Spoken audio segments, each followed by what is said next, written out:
What was your first big aha discovery? Oh, Can you remember oh, gee. that wouldn't have been identified in a first Yes, reading of yes. Scripture? In fact, it was the discovery of the ninth chapter. Four disciples came to Jesus privately for a briefing on the end times, and he pointed them to Daniel chapter 9. And the last four verses of Daniel 9 are known as the 70-week prophecy. I had access to Sir Robert Anderson's work back when I was a teenager. The book was not in print in those days. Now it's in print. You can get it at any Christian bookstore.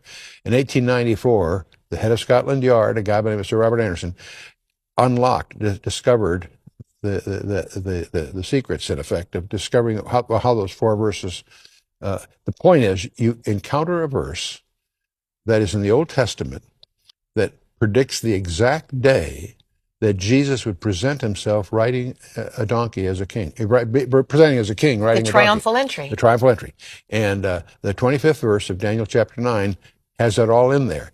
It takes a little study to lay it all out, but once you discover it, that one verse is the most amazing verse in the Bible. Why? It was translated into Greek 3 centuries before Christ was born. This is anybody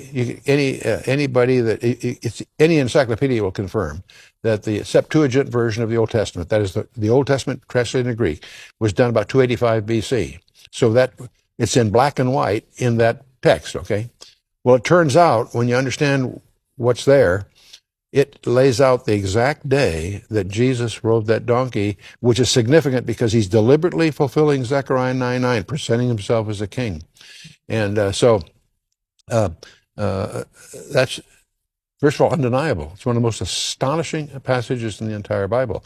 What is even more astonishing is Jesus held him accountable to know that. When you study in Luke 19, the triumphal entry, he weeps over Jerusalem because they did not recognize this thy day. And it's because of their not recognizing it that Jerusalem is destroyed in 70 AD.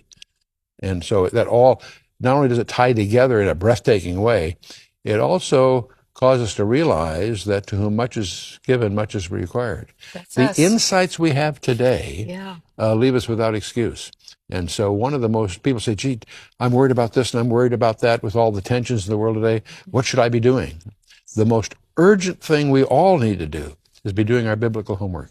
We need to understand what he's saying about these things. And so that's what drives the Institute, the strategic mission, if you will.